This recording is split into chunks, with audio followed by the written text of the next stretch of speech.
أعوذ بالله من الشيطان الرجيم بسم الله الرحمن الرحيم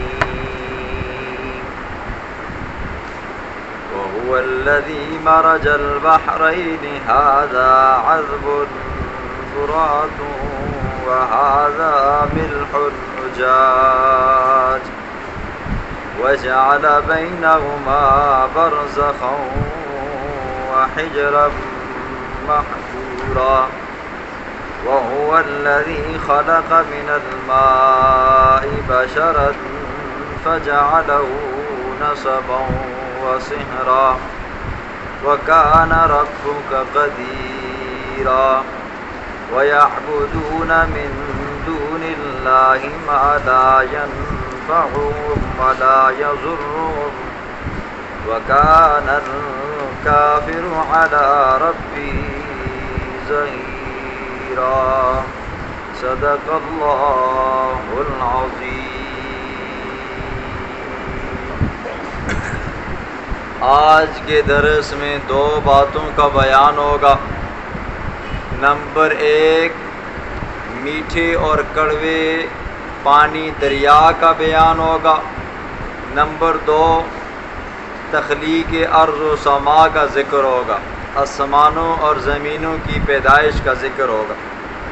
پہلی آیت میں اللہ فرماتے ہیں وَهُوَ الَّذِي اللہ وہ ذات ہے مرج البحرین جس نے چھوڑ دیا دو دریاؤں کو. ھذا عذب یہ والا میٹھا ہے، فرات پیاس بجھانے والا ہے، وَھذا ملح اجاج اور یہ والا کھارا ہے، اجاج کڑوے. وجعل بینہما اور کر دیا اللہ نے ان دونوں کے درمیان میں برزخاً پردہ وحجرا محجورا اور روکی ہوئی. حضرت حکیم الامت اشرف علی تھانوی صاحب رحمہ اللہ اپنی تفسیر بیان القرآن میں لکھتے ہیں، فرماتے ہیں کہ بنگال کے اندر دو جگہیں ہیں، ایک کا نام اٹان ہے اور دوسری کا جگہ کا نام چاٹگام ہے. اس کے اندر اللہ رب العزت نے دو دریاؤں کو ملایا ہوا ہے. آپ کے اٹک شہر پل کے نیچے بھی آپ نے دیکھا ہوگا کہ وہاں پر بھی دو دریا ملتے ہیں. اسی طرح ہمارے ہاں مظفر آباد کشمیر کے علاقے کی طرف وہاں پر بھی دو دریا آپس میں ملتے ہیں، دریائے نیلم دریائے کنہار ہے. اسی طرح اور بھی آپ فیس بک پر دیکھتے ہو. اللہ رب العزت نے ایسے دو دریا بھی بنائے کہ جن کا ایک کا رنگ اگر کالا ہے تو دوسرے کا سفید ہے، ایک کا گندمی ہے دوسرے کا گہرا نیلا پیلا ہے. ٹھیک ہے، اللہ فرماتے ہیں کہ یہ دو دریا ہیں، ایک کا پانی میٹھا ہے پینے والے کی پیاس کو بجھاتا ہے، اور ایک کا پانی نمکین ہے کھارا ہے تو پینے والے کو تکلیف دیتا ہے. پھر اللہ رب العزت نے ان کے درمیان میں دیوار بھی کس کی لگائی ہے جی؟ پانی کی لگائی ہے. دیکھیں پانی کی صفت ہے، آپ پانی کو بہاؤ گے پانی بہہ پڑے گا. جس چیز کے ساتھ ٹچ ہوگا، جو چیز اس کے ساتھ ملے گی وہ اس کو اپنے اندر لپیٹ لے گا جی. روح افزا ڈالتے ہو تو آپ کی شربت بن جاتی ہے، وہ پانی نہیں رہتا جی. ٹھیک ہے، پیپسی ڈالتے ہو تو پانی ڈالتے ہو تو وہ اور اس کا رنگ ہو جاتا ہے جی. مرنڈا ڈالتے ہو تو اس کو اور رنگ ہو جاتا ہے جی. وہ پانی نہیں رہتا. اللہ فرماتے ہیں ہم نے دو دریا ایسے بنائے ہیں کہ ایک میٹھا ہے اور ایک کیا ہے جی؟ کھارا ہے. لیکن ان کے درمیان میں ہم نے کیا کیا جی؟ وجعل بینہما برزخ، ہم نے درمیان میں ایک پردہ رکھا ہے جی. خود سوچیں، ایک ہی پانی ہے، ایک ہی دریا میں ساتھ چل رہے ہیں جی، ایک ہی نہر کے اندر سے چل رہے ہیں. ایک طرف میٹھے ہے اور ایک طرف کیا ہے جی؟ کھارا ہے جی. ایک طرف پیاس بجھانے والا ہے اور ایک کیا ہے؟ بندے کو بیمار کرنے والا ہے. درمیان میں اللہ نے دیوار بھی کس کی لگائی ہے جی؟ پانی کی لگائی ہے. پانیوں کو میٹھا کرنے والا، پانیوں کو کھارا کرنے والا. ان دونوں پانیوں کے درمیان میں پانی ہی کی دیوار لگانے والا کون ہے جی؟ اللہ ہے جی. ٹھیک ہے، اللہ فرماتے ہیں یہ میری قدرت کی نشانی ہے. دیکھو کہ ایک طرف پانی کیا ہے جی؟ کھارا ملتا ہے، ایک طرف میٹھا ملتا ہے، درمیان میں آپ کو دیوار بھی کس کی ملتی ہے؟ پانی کی بھی ملتی ہے جی. ٹھیک ہے، وہ آپ اگر دیکھو جی جن ساتھیوں کے پاس فیس بک ہے، ایسے دریائیں ہیں بالکل لائن بھی وہ ہمارے پیمانے کے اندر وہ آ جاتی ہے، لائن میں اوپر نیچے نہیں. اللہ کی قدرت کے اندر، اللہ کی کاریگری کے اندر تھوڑا سا بھی عیب نہیں ہے، ٹھیک ہے. اور اسی طرح یہ آپ کا اٹک پول ہے جی، واضح نشانی نظر آتی ہے، ایک پانی گندلا نظر آ رہا ہے اور ایک صاف نظر آ رہا ہے جی، اور گندا پانی وہ صاف پانی کو کاٹ رہا ہے جی، بالکل سیدھا جا رہا ہے جی. تو یہ کرنے والی ذات کس کی ہے جی؟ اللہ کی ہے. آگے اللہ فرماتے ہیں دلیل نمبر 8 ہے، یہ اللہ عقلی دلیلیں دے کر سمجھاتا ہے کہ یہ کھارا پانی کا کھارا کرنا، پانی کا میٹھا کرنا. خود سے دیکھو جی، ہماری مسجد کا پانی کیسا ہے، دوسری مساجد کا پانی کیسا ہے، آپ کے گھر کے اندر بور ہیں، کنویں جی، ٹھیک ہے، آپ کے گھر کے پانی کیسا ہے جی، ساتھ والے کا پانی کیسا ہے جی، ٹھیک ہے. یہ کرنے والی زمین وہی ہے جی، ٹھیک ہے، پانی بھی ہے، پانی ہی ہے جی، کوئی اور چیز نہیں ہے. ایک کے گھر سے پیپسی نکلتی ہے، دوسرے کے گھر سے پانی نہیں، پانی پانی نکلتا ہے، لیکن ذائقہ ہر ایک کا علیحدہ ہے جی. کسی کا میٹھا ہے، کسی کا کھارا ہے، کسی کا کیا ہے جی تر و تازہ ہے جی، پیاس بجھانے والا. بعضوں کا کیا ہے جی ایسا ہے جو بھاری ہے جی، کھائے بندہ پیے تو پیٹ میں درد ہو جاتا ہے. یہ کرنے والی ذات کس کی ہے جی؟ اللہ کی. دلیل نمبر 8 وَهُوَ الَّذِي خَلَقَ مِنَ الْمَاءِ، اللہ وہ ذات ہے جس نے پیدا کیا ہے من الماء انسان کو، من الماء بشرا انسان کو خاص قسم کے پانی سے، فَجَعَلَهُ پھر اللہ نے بنایا ہے انسان کے لیے نسباً خاندان، وصہراً اور سسرال. رئیس المحدثین حضرت مولانا انور شاہ کشمیری رحمہ اللہ فرماتے ہیں کہ انسان کی تخلیق، انسان سب سے بڑی عجیب چیز ہے. اللہ نے انسان کی تخلیق بھی بڑے عجیب انداز میں فرمائی ہے. انسان کی جو تخلیق کی ہے نا جی، فرمایا ایک گندے پانی سے کی ہے جی، اور قرآن خود کہتا ہے من ماء مہین، بالکل گندا پانی، ایسا پانی کہ انسان کے جسم سے شہوت کے ساتھ نکلے انسان کیا ہو جاتا ہے جی؟ پلیت ہو جاتا ہے جی. جب تک غسل نہیں کرے گا تو پاک نہیں ہوگا، پھر کپڑوں کے ساتھ لگے گا تو وہ کیا ہو جاتا ہے؟ کپڑا بھی ناپاک ہو جاتا ہے. جس چیز کے ساتھ لگے گا وہ چیز بھی کیا ہو جاتی ہے؟ ناپاک ہو جاتی ہے. اللہ انسان کو بتانا چاہتے ہیں اے انسان ذرا غور و فکر کر، تیری پیدائش ایک گندے پانی سے ہوئی ہے. ایسا گندا پانی اگر کپڑوں پہ لگے تو کیا ہوتا ہے جی؟ بندہ ان کو پاک کرنے پہ مجبور ہوتا ہے، جسم سے نکلے تو غسل کرنے پہ مجبور ہو جاتا ہے جی، ٹھیک ہے، اور بندہ اس کو ہاتھ لگانا بھی گوارہ نہیں کرتا جی. پھر یہی انسان ہے. پھر اللہ فرماتے ہیں میں نے اس کے لیے پانی گندا ہے جی، پانی گندا ہے، لیکن اللہ رب العزت نے اس کو مقام کیسا بخشا جی؟ فرمایا فَجَعَلَهُ نَسَبًا، پھر ہم نے اس کے لیے نسب بنایا ہے، ٹھیک ہے. آج ہوتا ہے نا جی، نعرے مارتے ہیں جی، میں سید ہوں، میں خان ہوں، میں پٹھان ہوں، میں چودھری ہوں، میں عوان ہوں، میں قریشی ہوں، میں مغل ہوں.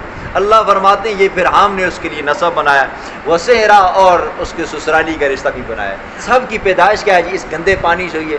پھر جب گندے پانی سے ہوئی ہے تو پھر بندے کو اتنا تکبر غرور کرنا کس بات پہ ہے؟ ٹھیک ہے، عقل کس بات پہ؟ وَكَانَ رَبُّكَ قَدِيرًا، اور ہے تیرا رب کیا ہے جی؟ قدرت رکھنے والا. انسان کو اللہ نے پانی سے پیدا کیا، باقی چیزوں کو اللہ نے پانی سے پیدا کیا. یہ پیدا کرنے والی ذات کس کی ہے جی؟ اللہ کی ہے جی. لیکن آج ہماری حالت یہ ہوگی ہے، ہم ان سے جا کر اولاد مانگتے ہیں جن کی اپنی اولادیں نہیں تھیں. ہم ان سے اولادیں مانگتے ہیں نا جی، جو ہم ان سے جا کر دعائیں منتے حاجتیں مانگتے ہیں جو ہماری دعاؤں کے محتاج ہیں جی، ٹھیک ہے. ہماری حالت یہ آ گئی ہے. آپ نے سنا ہے جی حضرت زکریا علیہ السلام 120 سال عمر ہو گئی ہے جی. دیکھو اللہ کی مخلوق میں سے سب سے بڑی شانوں والا جو ہوتا ہے نا جی، وہ پیغمبر ہوتا ہے جی. حضرت زکریا علیہ السلام اپنے دور کے اندر سب سے زیادہ فضیلتوں والے تھے جی. انبیاء میں سے اللہ نے 5 انبیاء کو فضیلت بخشی ہے. حضرت زکریا علیہ السلام کو دیکھو جی، اولاد نہیں ہے، مانگ رہے ہیں، کس سے مانگ رہے ہیں؟ اللہ سے مانگ. ابراہیم خلیل اللہ ہے جی، پوری انسانیت میں سے اللہ کی مخلوق میں سے سب سے زیادہ فضیلتوں والا ہمارا پیغمبر. دوسرے نمبر پر ابراہیم خلیل اللہ ہے.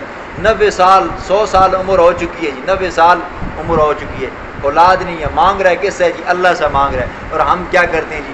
اللہ کے در کو چھوڑ کر غیروں کے در پہ جاتے ہیں.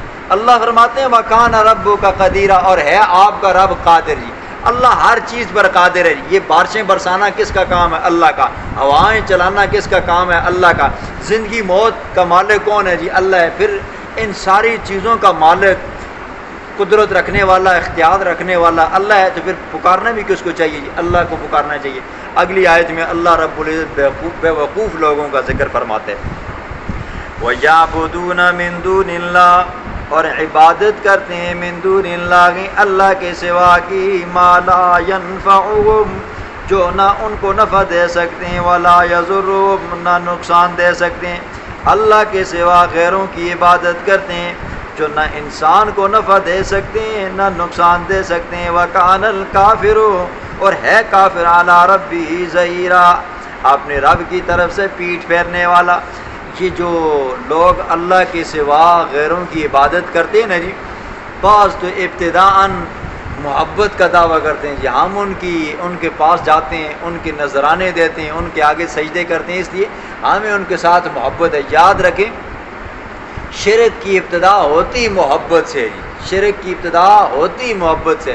وہ 5 بت تھے نا جی، واد سوا یغوث یعوق، یہ جن حضرات کے تھے نا جی یہ بڑے اللہ والے تھے جی، ٹھیک ہے، بزرگ تھے. اسی طرح اسماعیل علیہ السلام، ابراہیم علیہ السلام، عزیر علیہ السلام، یہ کیا تھے جی اللہ کے پیغمبر تھے. لوگوں نے ان کو محبت کے طور پر پوجا ہے جی، ٹھیک ہے. آج بھی ہم دیکھو شیخ عبد القادر جیلانی رحمہ اللہ کو، اسی طرح داتا دربار علیہ، اور اسی طرح علی اجویری رحمہ اللہ، یہ وغیرہ وغیرہ جتنے بھی ہیں لوگ ان کے پاس جاتے ہیں نا جی، ان کو عبادت سمجھ کر جی، ان کو محبت سمجھ کر، عقیدت سمجھ کر، احترام کیا کرتے ہیں جی، جھکتے ہیں، سجدے کرتے ہیں. نفرت کے طور پر شرک نہیں ہوتا جی. ابتداءً شرک ہوتا ہی کس سے ہے جی؟ محبت سے ہوتا ہے. بندے شرک کے کوئی سینگ نہیں ہوتے یہ بندہ مسلمان ہے، موحد ہے، اور یہ کیا ہے مشرک ہے اور اس کے اوپر 2 سینگ لگے ہوئے. نہیں، مشرک بندہ محبت میں آ کر شرک کرتا ہے جی. اور کیا کرتا ہے جی، پھر جب شرک شروع ہو جاتا ہے محبت کے ساتھ، پھر جب بندہ تھوڑا پیچھے ہٹتا ہے نا جی، بندے کو مشکلات آتی ہیں جی، اللہ آزماتا ہے جی، پھر بندہ سوچتا ہے او میں فلانے بزرگاں دے نام دا فلانا بکرا نہیں دیتا نا جی، او میری پریشانی آ گئی ہے. ٹھیک ہے، آپ کو میں نے ایک اور واقعہ بھی سنایا تھا 2 بزرگوں کا. وما ارسلناک میرا پاک پیغمبر آپ کی ڈپٹی ہے، ہم نے آپ کو نہیں بھیجا الا مگر مبشرا مگر خوشخبریاں دینے والا، و نذیرا ڈرانے والا. خوشخبری کس کے لیے؟ جس نے تیری بات مانی دنیا میں بھی کامیاب ہے، آخرت میں بھی کامیاب ہے، قبر میں بھی کامیاب ہے، ہمیشہ ہمیشہ کے لیے جنت ہے. نہ مانی دنیا میں بھی رسوائی ہے، آخرت میں بھی رسوائی ہے، قبر میں بھی رسوائی ہے، اور ہمیشہ ہمیشہ کے لیے جہنم ہے.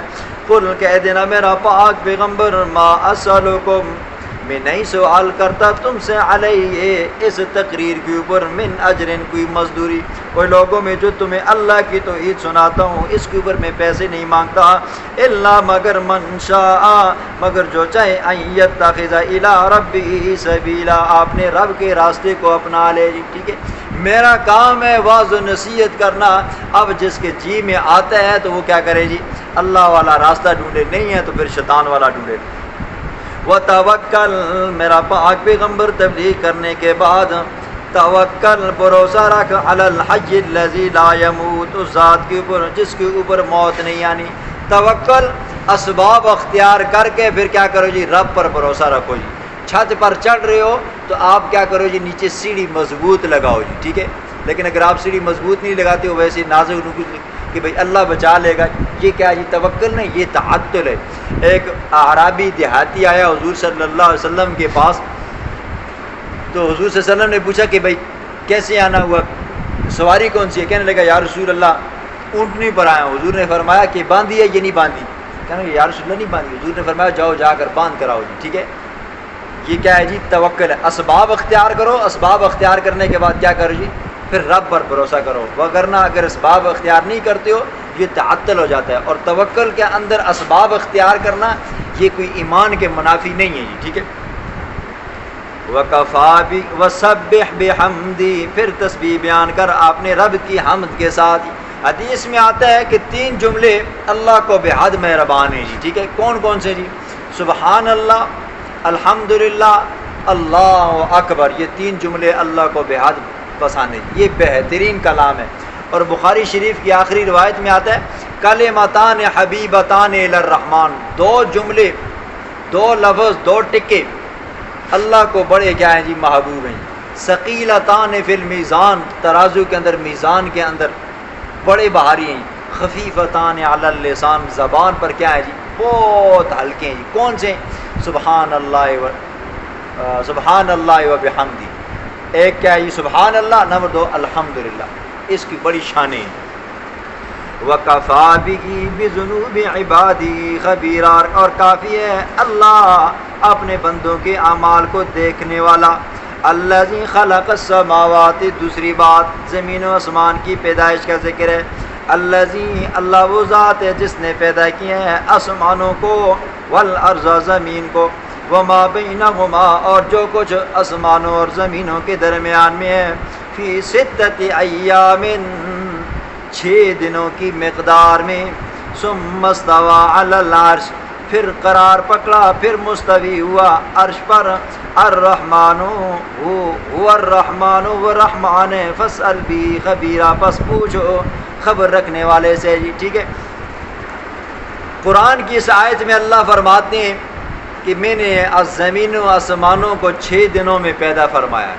یاد رکھیں 6 دنوں سے مراد 6 دنوں کی مقدار مراد ہے جی، ٹھیک ہے، کیونکہ جب اللہ رب العزت آسمانوں کو، زمینوں کو، اور یہ آسمانوں اور زمینوں کے درمیان میں جتنی بھی چیزیں ہیں، ٹھیک ہے، یہ پہاڑیں، ندی، نالے، پیڑ، درخت، پودے، جو بھی ہے جی، ٹھیک ہے، یہ اللہ رب العزت نے 6 دنوں کی مقدار میں پیدا فرمایا۔ کیوں؟ اس وقت نہ دن تھا نہ رات تھی جی، ٹھیک ہے، دن اور رات ہوتا تو تب پتہ چلتا۔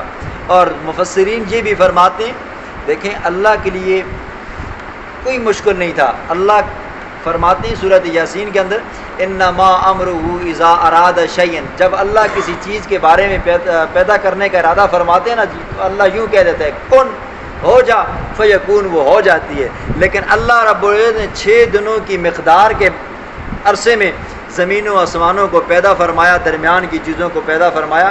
اے انسان، میں رب ہو کر آہستہ آہستہ کام کر رہا ہوں، تو بھی کیا کر جی، آہستہ آہستہ کر جی۔ جلد بازی کیا ہے جی، یہ شیطان کا کام ہے، ٹھیک ہے، رحمان کا کام نہیں ہے۔ پھر اللہ فرماتے ہیں ثم استوى علی العرش، پھر مستوی ہوا، قرار پکڑا اس اللہ نے عرش کے اوپر۔ امام مالک رحمہ اللہ درس دے رہے تھے، شاگردوں نے سوال کیا، حضرت استاد جی یہ استوا علی العرش کا مطلب کیا ہے، کیفیت کیا ہے؟ تو امام مالک رحمہ اللہ نے فرمایا الایمان بہ واجب، استوا علی العرش کے اوپر ایمان رکھنا واجب ہے جی، ٹھیک ہے، وکیفیتہ مجہولۃ، اور اس کی کیفیت مجہول ہے۔ اور نمبر 3 فرمایا والسوال عنہ بدعۃ، اور اس کے بارے میں سوال کرنا یہ بدعت ہے۔ دیکھیں اللہ رب العزت عرش پر بیٹھا، قرار پکڑا، مستوی ہوا، کیسے بیٹھا؟ جیسے اس کی شان ہے، ٹھیک ہے، ہم انسان ہیں جی، دیکھیں اس وقت میں مصلی پہ بیٹھا ہوا ہوں، آپ میں سے بعض فرش پہ بیٹھے ہوئے ہیں، آپ میں سے بعض چٹائیوں پہ بیٹھے ہوئے ہیں، بعضوں نے کیا کیا ہے جی، ٹیک لگائی گئی، ہماری اپنی اپنی کیفیت ہے جی، لیکن اللہ کی جیسی شان ہے وہ کیا ہے جی، وہاں پر اس نے قرار پکڑا ہوا ہے، ٹھیک ہے۔ اور پھر ساتھ میں اس بات پر بھی ایمان رکھنا ہے وَهُوَ مَعَكُمْ، تم جہاں بھی ہوتے ہو اللہ تمہارے ساتھ ہوتا ہے، ٹھیک ہے۔ کتنا ساتھ ہوتا ہے، کتنا پاس ہوتا ہے، قرآن دوسری جگہ پہ کہتا ہے وَنَحْنُ أَقْرَبُ إِلَيْهِ مِنْ حَبْلِ الْوَرِيدِ، اللہ تمہاری اس شرک سے بھی زیادہ کیا ہوتا ہے جی، قریب ہوتا ہے۔ اس بات کے اوپر ایمان رکھنا ہے۔ وَإِذَا قِيلَ لَهُمُ اسْجُدُوا، جب کہا جاتا ہے ان کافروں کو اسجدوا، سجدہ کرو، للرحمن، رحمان کے لیے، قالوا، کہتے ہیں وَمَا الرَّحْمَنُ، یہ رحمان کیا چیز ہے؟ 6 ہجری تھی، حضور صلی اللہ علیہ وسلم کی مشرکین کے ساتھ صلح، جس کو صلح حدیبیہ کہتے ہیں۔ ایک بندہ آیا، سہیل بن عمر اس کا نام تھا، اس وقت کافر تھا، بعد میں رضی اللہ ہو گیا، صحابی بن گیا۔ حضور صلی اللہ علیہ وسلم کے پاس آیا کہ بھئی ہم آپ کے ساتھ صلح کرتے ہیں، لہٰذا ہماری یہ شرائط ہیں۔ حضور صلی اللہ علیہ وسلم نے حضرت علی رضی اللہ عنہ کو بلایا، چونکہ یہ لکھنے میں تیز تھے، فرمایا کہ علی لکھو بسم اللہ الرحمن الرحیم۔ تو وہ سہیل بن عمر کہنے لگا کہ یہ رحمان اور رحیم کو مٹا دو۔ حضور نے فرمایا کیوں، تم نہیں مانتے ہو؟ فرمایا کہ ماننے اور نہ ماننے والی بات نہیں ہے، یہ تمہاری نشانی ہے جی، بسم اللہ الرحمن الرحیم تمہاری علامت ہے جی، ہماری یہ نہیں ہے جی۔ حضور صلی اللہ علیہ وسلم نے حضرت علی کو حکم دیا، فرمایا مٹاؤ۔ حضرت علی نے فرمایا یا رسول اللہ میں نہیں مٹاؤں گا جی، ٹھیک ہے۔ یہ بعض لوگ کہتے ہیں نا کہ بھئی حضرت عمر فاروق رضی اللہ عنہ کو کہا کہ بھئی جاؤ جا کر قلم دعات لے کر آؤ، حضرت عمر نے فرمایا کہ نہیں، کوئی ضرورت نہیں ہے، حسبنا کتاب اللہ۔ اور یہاں پر حضرت عمر رضی اللہ عنہ نے انکار کیا، اور یہاں پر حضرت علی رضی اللہ عنہ نے انکار کیا۔ پھر اس انکار کو کیا کہو گی؟ جو لوگ صحابہ کے اوپر بھونکتے ہیں نا جی، ٹھیک ہے، ان کا اپنا دین مغضب نہیں ہوتا جی، ٹھیک ہے۔ صحابہ نے وقت کے مناسب وہاں پر حضرت عمر فاروق رضی اللہ عنہ نے انکار کیا. کیوں کیا؟ حضور صلی اللہ علیہ وسلم کی بیماری کی حالت میں تھی. فرمایا حضور کو تکلیف ہو رہی ہے. ادھر حضرت علی رضی اللہ عنہ نے انکار کیا. کیوں کیا؟ محبت کی وجہ سے انکار کیا. یا رسول اللہ میں نہیں مٹاتا ہوں, رحمان کا نام, اللہ کا نام میں مٹاؤں. تو حضور صلی اللہ علیہ وسلم نے فرمایا دیکھو تم بھی رحمان کو مانتے ہو جی, ٹھیک ہے. اس زمانے میں بھی رحمان کا جو لفظ تھا نا جی, نام تھا, یہ لوگوں کے نام تھے. حضرت عبد الرحمن بن عوف رضی اللہ, جاہلیت کے زمانے میں ان کا نام یہ تھا, ٹھیک ہے. لیکن کہنے لگے نہیں, یہ تمہاری علامت, تمہاری نشانی ہے, لہٰذا مت لکھو. حضور نے فرمایا پھر اس طرح کرو کہ بھئی بسم کا اللہم, کہ اللہ کے نام کے ساتھ ہم یہ چیزیں لکھ رہے ہیں, ٹھیک ہے. تو جب ان کافروں کو کہا جاتا ہے نا جی رحمان کو سجدہ کرو, تو آگے سے کہتے ہیں رحمان کیا ہے؟ انسجد لما تأمرنا, کیا ہم سجدہ کریں اس کے لیے جس کا آپ ہمیں حکم دیتے ہو. وزادہم نفورا, یہ والی بات, کون سی والی بات؟ کہ صرف رحمان کو سجدہ کرو, اللہ کو سجدہ کرو, بتوں کو سجدہ مت کرو, بزرگوں کو سجدہ مت کرو. تو فرمایا نفورا, ان کی نفرت میں کیا ہو جاتا ہے جی؟ اضافہ ہو جاتا ہے جی.